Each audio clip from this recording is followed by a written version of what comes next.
talent that I do have is getting stuff down and being taken over by fear. So when I got there and they gave me the commercial to read, I froze.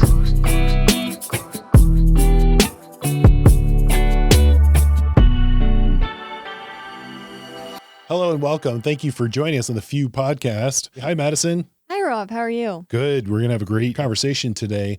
Really excited to have in the studio Thalia Hayden. She's a fantastic local celebrity, if you will. She actually wrote a book called Local Celeb. It's an Amazon all-time bestseller right now. Thalia is not only co-anchor, she is also head of digital broadcast at NBC. That's fantastic. Okay, let's welcome her in. All right, let's do it. So we're in the studio with Thalia Hayden, local celebrity, NBC News. You've done a lot there, but you're also a Amazon best-selling author. I am. This is awesome. We're going to get to this, the local celeb. I actually dug into it 2 seconds before we got on, and page 120, you're not going to want to miss. Thank you.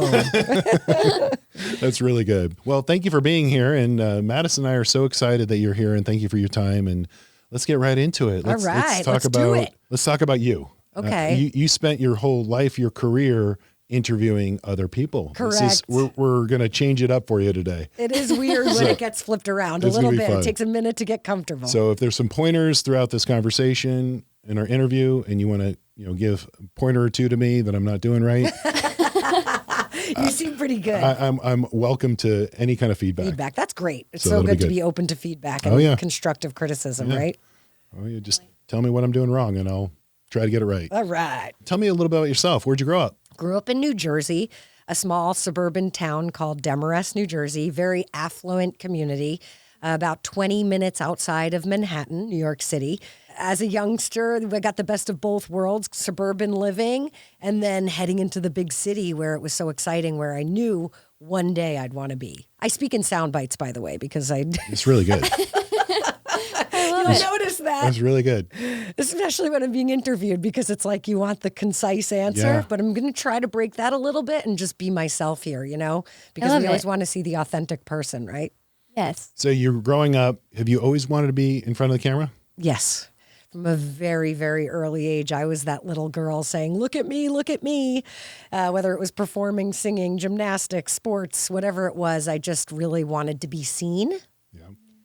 Sadly, I think it's because I didn't feel seen. I was the third child, and my parents were extremely young, early 20s when they had us, and, just were trying to cope and really didn't have the skills to parent. That's where the kind of dark sadness slides in. Yeah. And you got into that in your book as well, I right? do. In your journey and in your family life and growing up. Yes. You want to talk a little bit about that? Sure. I mean, it was your typical middle class family where you would think, oh, wow, like what a good looking family. Young, very attractive parents with 3 children. Oldest was a son, and then two little girls, all very, very physically attractive people. We knew how to put on a show and look good and walk through the motions of how we're supposed to behave in public. But then behind the scenes, it was just chaos and turmoil. A lot of fighting between the parents, a lot of substance abuse, no religion in the household at all. My parents were atheist agnostic. So as a child, it's kind of confusing when you think there's nothing beyond this world and quote unquote bad things are acceptable. Lots of drinking, partying, promiscuity within the household, switching partners among my parents, just wild to put it bluntly. Crazy. Yeah. So that was an interesting way to grow up, for sure. But my brother, sister, and myself, we all, we band together, and it's really crazy how we made it out of that kind of childhood, all fairly successful and well-adjusted. Yeah. That's great. Let's go back to your talent show. Mm-hmm. What happened there was it 8th grade? Yes. How did you know that? Did I say something already? No, not yet. Your 8th grade talent show. Okay. So you always wanted to be in front of the camera. Yes. And this is your big sort of breakout moment. Yes. So I did every single play you could think of. You're a Good Man, Charlie Brown, Give My Regards to Broadway, anything. I signed up and I would get a major role in anything that I auditioned for because I can sing and I have the charisma. But this talent show, this was just like your generic middle school talent show. So I did a dance to Pump Up the Jam. Do you remember that one? Oh, yeah. Pump up the jam, pump it up. And so I throw a round off back handspring back tuck on the stage and I'm really working it. Apparently there was a talent scout in the audience.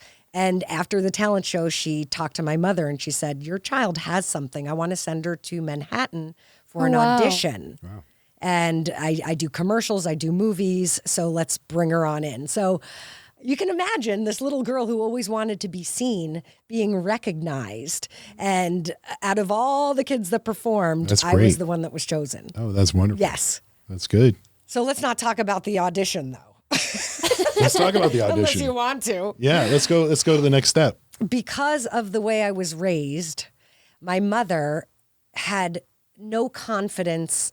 I know now that it wasn't in me, it was in herself, but it came across as having no confidence in me. She had said, don't get your hopes up. Nothing ever works out the way you think it's going to. These people are all just trying to get our money. So I'm hearing these things as a 12-year-old girl, and it's really messing up my confidence. And all the talent that I do have is getting stuffed down and being taken over by fear. So when I got there and they gave me the commercial to read, I froze. And I said, I'm not ready. I'm not ready. And then my mom said, go, and I couldn't find the confidence to read the script they gave me. And then they were kind of like, well, do you do anything else? Can you stand up and dance or show us what you did in the talent show? And I was so uncomfortable. I just didn't get the call back. Oh, wow. That's got to be tough to be so young, have so much talent, so much ambition. But it's like, it's one of those things where it just the timing wasn't right. Right. It's one of those things where it shows how important parenting is. Yeah. And, I've forgiven my parents at this point. They did the best they could. But if you're not ready to parent, don't parent. Yeah, for sure. And things have changed these days, which I think is wonderful, where people are opting not to have kids. Back in the day, it was like, that's just what you did. Yeah. Right. Even if you wanted to or not, it's just like, that's what we do. We get married, we have children. And a lot of those people didn't want to be parents. Well, it's so funny how in anything in life, whatever you buy, you get an instruction manual. You could get, you go to the hospital, you have your baby and you check out, you sit in the car and you're like, what did I do? What did we just do? Right. Like, literally, I know. And obviously there's books out there. Yeah. But aside from like a couple of parenting classes before, they send everyone out like, here you go. And you have 3 girls, That's right? true. Or 3 girls, yes. 4 children. Yeah. 4, Our youngest is 17, our son, and our 3 daughters. But, and the best part is that I always laugh, especially if you have multiple children. Your first, you basically think you got it dialed in, like, okay, let's have our second. And then you get your second child and you see that personality develop. And it's a completely different operating system than the first. Like everything that works on this all your techniques and all your conversations as parents and reasoning and rationale, the second child's completely programmed differently. I've heard that. Right. And then the third child. So it's like when you're a parent, you think you got it all figured out. Mm-hmm. And then God just throws you another curveball and says, here you go. Second child, totally different. Yep. Yeah. And so on and so forth. But yeah, no, we've been blessed and it's a journey. Yes. But the 3 girls are amazing. Good. So I got, my son and I are minorities in a sorority. Uh-huh. Yep. So we just shut up and stay out of the way and support the women. Mm-hmm. And so it's been great. See, I'm tempted to want to interview you now and do follow-up questions Yeah. and say, is that what got you into helping women? Actually, a lot of it is. And I'll digress in this moment right now because 1, obviously the story of my mom, but 2, the industry itself falls, even still today, there's a huge gap, right? In terms of helping women, financial literacy, and even in the Wall Street world, right? It's changing, it's getting better every day, but not enough. That's one of the reasons why we have this platform, this stage, this podcast, and the Confidence Summit. And the third thing is as a parent, I'm smart enough to know you have to bring the expert from out of town. Okay. Because mom and dad don't have all the answers. Number one. Number two, your kids are not going to listen to you, right? Your own children will not listen to me. So if I can bring smart, brilliant women just like you in Madison and build this platform and have this, and hopefully my girls tune in. Right. And hopefully their friends, and, so this little community keeps growing and growing. Just having the brilliance of women like you. Thanks. Speak to them. So, because I can't do it, and Jenica's wonderful and brilliant, but there's not all that they're going to listen to or she can share and experiences. So let's get back to your experiences. And I was just going to say, a lot of women aren't as comfortable with men as we would like to believe. So it's wonderful to know when a man is stepping forward to support women. And I really respect that you're doing this in our community. It's huge. That goes to my mom, because I was raised right. I was raised right. There you go. She was an Italian mom with a wooden spoon and never let us get from New York. Yep. And, oh, wow. and Okay. so never always left the house looking proper, always properly mannered, always respectful. And if we stepped out of line, that's what a wooden spoon's for. Oh, boy. Oh, boy. Back to parenting. Yes. All right. I have a question. So Okay. you always wanted to be in front of the camera, but what was your first step? Well, in high school, I started writing for, I think it was the school paper, I believe we had then. And just creative writing. I loved creative writing. And that's when I realized, not only do I like performing, I love writing. What industry would use both of those things? Or can you combine those two things? Because first I thought maybe I'll just write for a newspaper. And then somebody said, why don't you try television news, or planted that in my brain. And that's kind of when I started thinking about that. But it wasn't until college, when I did an internship at News 12 New Jersey, a local news station, that like my eyes lit up like Christmas trees. And I was like, I know this is what I want to do. Yes, I saw the studio, and I was sold. Okay. That's and how awesome. did you go from New Jersey to Palm Desert? That's a long one. Well, so after the internship, I managed to make it through college pretty successful. I mean, I was on the dean's list. I had great grades. And through that internship, I knew that I wanted to try to get my foot in the door in news, but it's really challenging. I thought because I had that internship, I could just slide into a position at News 12 New Jersey. I called out of college, and they didn't call me back. And that's when I was like, oh no, this might be tougher than I thought. My stepfather, it was a contractor, and he had a big account with this woman named Penny Crone, who was a big name in New York City. Do you know that name? She was at Fox 5 News in Manhattan. And my stepdad, he asked her, can you meet my stepdaughter? She's graduating from college and she really wants to break into the industry.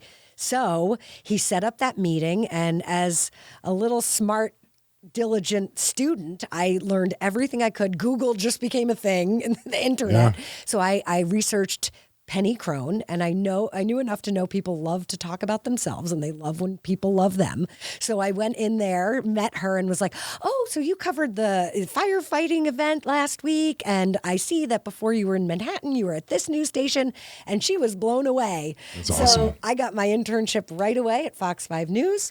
They told me if you want to be on camera, you're going to have to go to a small market. There's no way they're going to put you on television in the #1 news market in the country without any camera experience. Right. So, I volunteered for everything. They'd say, hey, we need a model for a makeover segment. Do you want to do it? And I would do it. I'd just sit there and be the model. Any chance I got to be on TV, I took that opportunity. But then I put a newsreel together and started sending it out. And that's when I started traveling around the country. And then in 2012, ended up here as the weekend news anchor. Got it. Yeah. But before that, let's talk about your first day, not as an intern, but in the newsroom. Oh, boy. Yes. So that was 9/11/2001. Unbelievable. Yes. 9/11, the 9/11. And it was mayhem walking into that newsroom. It was, I mean, when I think about it, it takes me back to that moment where a 21-year-old walks into a newsroom and people are like, on like loud on the scanners, covered in dirt, like in dust and soot, reporters that had just come back from being down at ground zero. And where was this? This was where my station was New York City, 67th and Lexington. Unbelievable. Yeah. Wow. And I didn't know what to do. They just said to me, you get on the phones. People are calling to find out if their loved ones are dead or alive. Because that's how I realized the media is vital. People call the news stations before they call the police for information. That's crazy. We're the first line to the public. That's true. If you think about it, any news that you've learned about, where do you get it? Yeah. Through the media, right? Right. And then if you're worried that maybe a family member could have been in an accident or something, then you might call the police, but you also might call the newsroom. And that was what was happening. At that point, we had no information. And I was losing my mind as this young woman answering questions like this. I asked to be taken off the phones. And so then they put me on employee wellness because we were going to be stuck at the station for days and we needed food for our employees. We needed Bed Bath & Beyond. So I started helping out in that capacity. Wow. What a start. Yeah. What a start. But that's when I was hooked. I'm like, okay, this is what I want to do. I mean, I knew for the fun end of it, and maybe, I'm just having an epiphany now because of the darkness within me. Yeah. I think that maybe that pull for trauma and tragedy, I was able to find the light and the dark all in one place. That's what news is. Yeah, absolutely. Very vital too, in terms of just being able to compose yourself and being able to serve the public in that way. Yes. As And that well. learning came on later, especially here in the Valley. Yeah. That's what I love about being 47 at this part of my career is like, I can make a difference in a community. I can tell your story. I can help people find out about events or things that can fulfill them. Get people the help they need if they need help, if they're having a crisis. Bring these things out. Yeah. Shine a light on you and what you're doing. Yeah. Madison, I can't believe that the Confidence Summit is so close. I can't believe it. I'm counting down the days. And ladies, if you haven't grabbed your tickets yet, now is your time. February 28, 2026 at the Ritz-Carlton Rancho Mirage. One full day dedicated to giving women real actionable tools to master their money and their well-being. You'll hear from standout speakers, connect with incredible women, and leave with strategies you can put to work right away to lead your financial life with confidence. Madison, it's going to be a powerful, uplifting, and a truly transformational day. Head to societyofthefew.org to secure your spot. We'll see you there. So basically, I felt like there were two people living inside me. This little girl that could be this thriving newscaster, actress potentially, that had so much drive and ambition, who was fighting and struggling with this other girl inside her who saw, from the way she was raised, some traumatic things, people, parents that cope and soothe themselves with drugs and alcohol. And that became my learning as well. So by seeing people that self-soothed with drugs and alcohol, I was developing a habit simultaneously throughout high school and college through drinking, prescription drugs. Those were my preference. Any type of pill I really liked because you didn't feel anything. So there was this duality within me for so long, this thriving, successful, budding journalist. And then there was the dark drug addict, alcoholic. And these two lived within me. But when I got into the news industry, I felt that the light was pulling me that way, that this was the direction I wanted to go. But I still had to combat the alcoholic and the drug addict that lived inside me as well. That's incredible. Yeah. And thankfully, I had some very good friends in my, I'd say late 20s. I was 27 when I finally realized, wow, I need to do something about this addiction. The darkness is taking over the light. I had gotten out of the news industry for a little bit because my focus had become the pills and the alcohol and the partying. So I had deviated, and thankfully I had some good friends who said, you know what the answer is? Therapy. You need to get yourself a therapist. And so that's where my sober journey started. That's where my healing started. That's where self-awareness started. all along I had thought the alcohol and drugs were helping me, that it was the only good thing in my life. But what I ultimately realized is that that was what was hindering me. That was what was keeping me from being the success that I could be. Wow. Yeah. What a journey. That's very incredible and very inspiring. I think just sharing that with us right now and for the audience, I think there's people out there that could look to you, look up to you, and use that as inspiration for themselves as well. Thanks. I think we all have a dark and a light within us, whether you've had a traumatic childhood or not. Yeah. Something's happened in your life that has made you feel that darkness. And I think my main message that I want to get across to any human being listening is that there's nothing to be ashamed of to ask for help, because that is the only thing that got me well. I would definitely not be here if I didn't have the courage to seek out that therapist, who then recommended AA, who then recommended meditation and all sorts of tools that I could put in my toolbox to stay sober, healthy, and eventually become successful. Awesome. Right? Awesome. Yeah, awesome. So you're feeling inspired and you're looking for an anchor position. Found one. How was that? Yes. Oh my goodness. I realized I had done the reporting thing in all these different stations, but what I really wanted was an anchor job. So this opportunity in Palm Springs presented itself at NBC Palm Springs. It was formerly KMIR at the time. Those were the call letters, and a weekend anchor / reporter, which would be 3 days reporting, 2 days anchoring, popped up, and I was on it. So I applied right away, and to my surprise, I got a call back pretty immediately with interest. At the time, the news director was a man named George Severson, and he flew me out. And I had been to the desert a few times when I was living in LA, when my drug addiction was at its peak. I was actually in LA trying to be an actress. And we had come out here several times for golf tournaments. I was a spokesmodel. So we'd come out here, and I felt like this place had a vibe. And since I was sober, I come to learn this is a wonderful place for sobriety.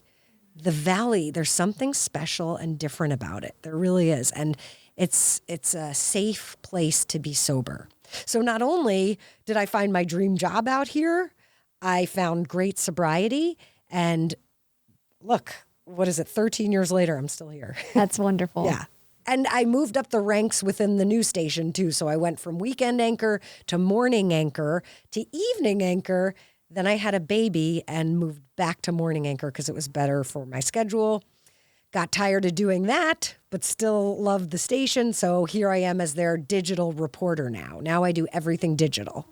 What does that mean? So I can make my own schedule. That's what it means. I'm not tied down to a newscast. Okay. Because people are like, don't you miss anchoring? Like, why would you give that up? It's such a prestigious position. Right. After 12 years of it, I'm okay to say, I really want to focus on raising my 9-year-old daughter. We have lots of animals. My priorities have changed. For me at this point in my life, it's all about my family, honestly. But I did want to stay attached to the station and the community. I go out, like yesterday is a good example. I asked people what their favorite Girl Scout cookie is. Oh, What's yours? Mine is peanut butter patty. Yeah. Yours? Probably the mint. Thin mints, Thin yes. mints. And you? I would agree. Thin Mint. Thin mints. Thin mints usually is the most popular. Is it? But in my survey yesterday, it was the peanut butter patty, That's followed by second. caramel delight. Anyway, so I'll do fun things like that. And then I also have my own show, which is Talking with Thalia, where I'm going to have you on, Rob, because it's about issues in the environment, in our little environment here in the bubble of the Valley, to make us a healthier, happier place. Awesome. Any kind of well-being, mental health, emotional, wealth, it's all important that we let experts speak on how to make this Valley thrive and get us healthy. We need to be healthy, right? This is a great place to do it too. Just another gorgeous day in the Coachella Valley for sure. Right. I always say it's a Chamber of Commerce day when you just look up the mountains and they're snow capped. And Yep. Do you say that in the summer too? No. You look from your window and your air conditioning. You're like, oh no. And you're like, it's another beautiful day. Yeah. Where are you from? I'm originally from Idaho. Oh, and then okay. went to school in Arizona, moved here for the job. Okay, so have you had a summer here yet? I have, and I always say I would much rather have a hot summer than a cold winter, being from Idaho. Right. So I it agree doesn't with bother you. me too much. Good. So let's get to your book. Okay. Your personal story, your personal journey is all the inspiration. It's all in the book. But tell us about that, Why? how it all came together and what's the why. Right. So as I mentioned, writing, I love writing. Yeah. I journal every single day. So writing just comes naturally to me. And in 2020, when COVID hit, people were dying, right? I mean, people were literally dying every day. And I felt that we needed to open up dialogue about tough conversations, to normalize conversations about what people are really feeling inside, the struggles we really deal with. Let's get past the surface self. My business is surface. It's a surface self. So I wanted to pull back the curtain and show people who Thalia Hayden really was. And it's a duality. There's Thalia on TV that looks, wow, this woman has it all. She has a daughter, a husband, a dog, a thriving career. But then let's take a look at who I really am. And not that I am not all of those things. I am. Yeah. But there is the other side that I think normalizes me, makes me more relatable to others, and helps other people. Yeah. And it also holds me accountable, honestly. If I put my full story out there, I can't go back to drinking. I mean, I can. I can't go back to popping pills because I've put it out there. Now I'm an example for others. So I hold myself accountable through having written the book. So I talk about journalism. I talk about women being sexualized and objectified and how horrible it was back in the day. Things are changing slowly, but there still is a lot of that going on in the industry. I've seen 2 news directors be fired over sexual harassment within my 12 years here at NBC Palm Springs. And before that, I've been in several other newsrooms where it's been an issue. So that is startling and needed to be addressed. I'm thinking about a second book with all the females that I work with in the industry where they each have a chapter and just tell their story. Great. You think? Yeah, that'd be really good. I'm thinking about that because I've so many contacts and every woman has a story about that. And when the Me Too movement happened, I just felt this is an appropriate time to put all of that out there. Definitely. So. Very good.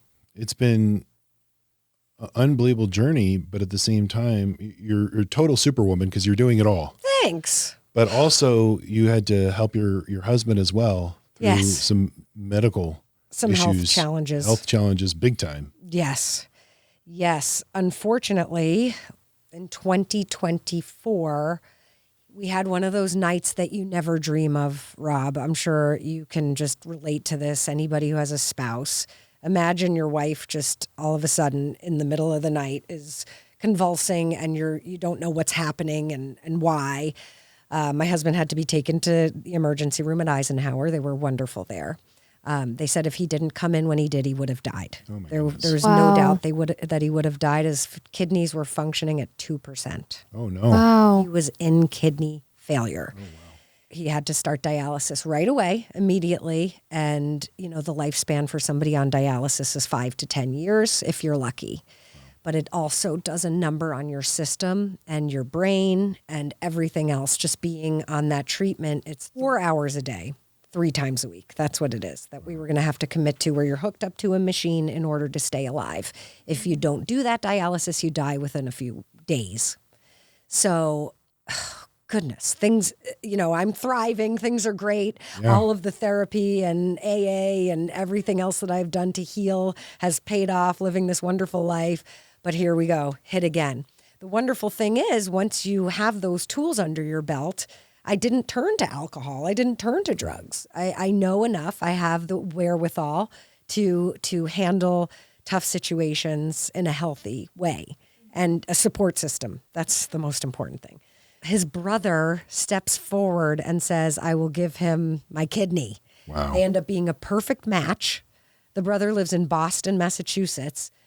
Technology is an amazing thing. They fly the kidney from Boston. Oh, no way. Yes. To here, Cedars-Sinai, and that's how they did the transplant. Wow. He did have to be on dialysis for 8 months until this happened. UPS package. Right. Yeah.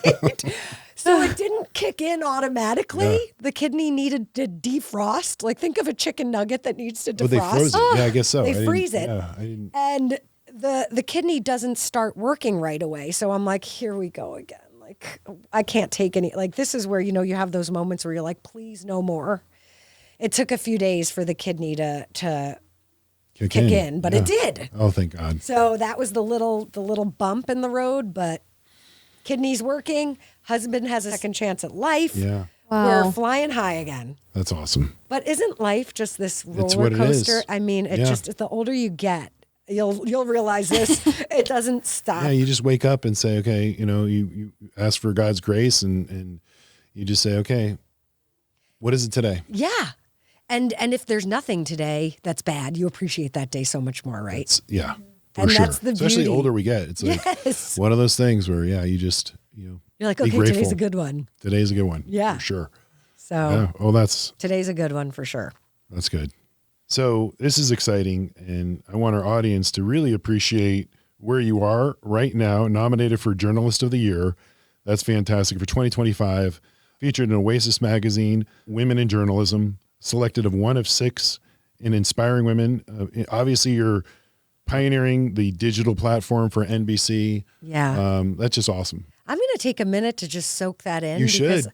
I'm one that doesn't allow myself a second to really just be grateful and thank you. Yeah, absolutely. It feels well good. deserved. And I think it's just the beginning, right? I think I hope so. It certainly is. You're hitting your stride.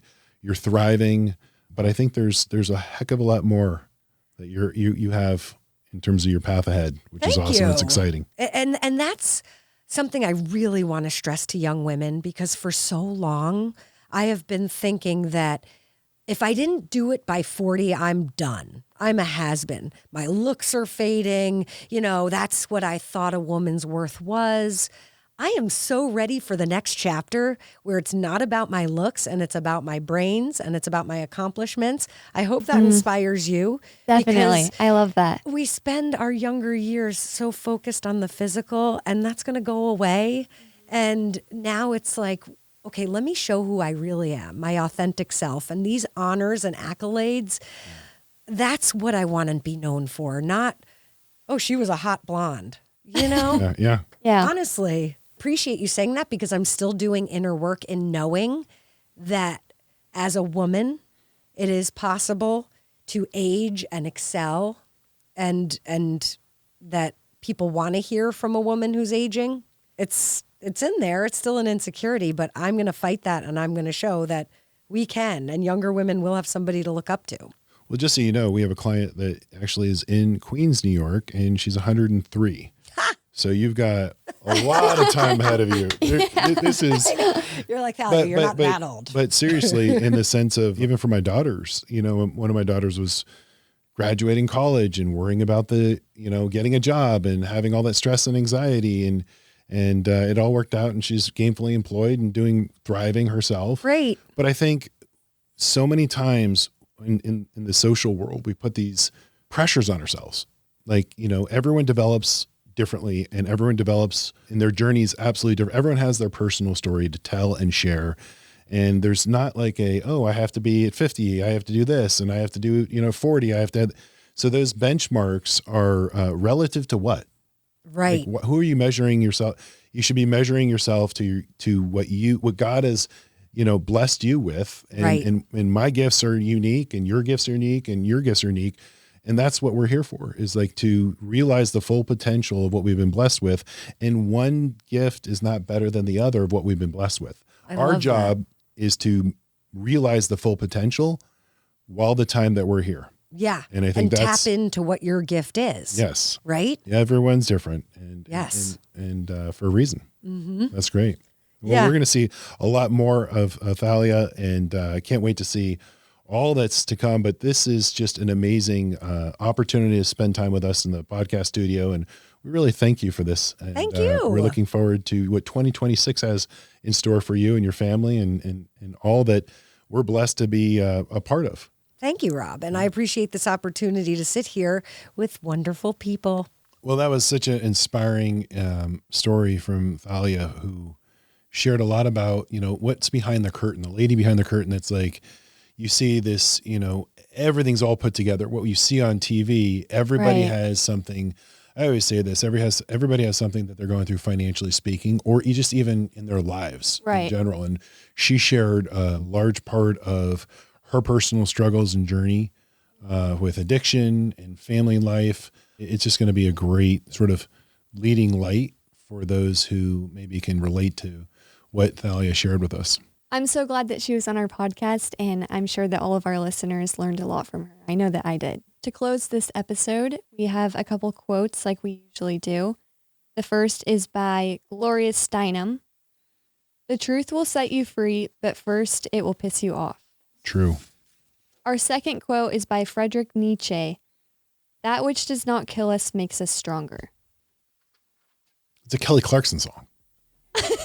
That's true. I love that song. Like, subscribe, and do whatever. Enjoy our next episode.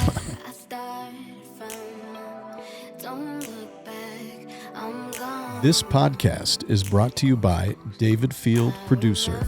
It is produced and directed by David Field and Kristen George. And it's mix, edit, and socials by Kristen George. Blanky Shine Wealth Management is a group of investment professionals registered with Hightower Services, LLC, member FINRA and SIPC, and with Hightower Advisors, LLC, a registered investment advisor with the SEC. Securities are offered through Hightower Securities, LLC. Advisory services are offered through Hightower Advisors, LLC. This is not an offer to buy or sell securities. No investment process is free of risk, and there is no guarantee that the investment process or the investment opportunities referenced herein will be profitable. Past performance is not indicative of current or future performance and is not a guarantee. The investment opportunities referenced herein may not be suitable for all investors. All data and information referenced herein are from sources believed to be reliable. Any opinions, news, research, analysis, prices, or other information contained in this research is provided as general market commentary. It does not constitute investment advice. Blanky Shine Wealth Management and Hightower shall not in any way be liable for claims and make no expressed or implied representations or warranties as to the accuracy or completeness of the data and other information, or for statements or errors contained in or omissions from the obtained data and information referenced herein. The data and information are provided as of the date referenced. Such data and information are subject to change without notice. This document was created for informational purposes only. The opinions expressed are solely those of Blanky Shine Wealth Management and do not represent those of Hightower Advisors, LLC, or any of its affiliates.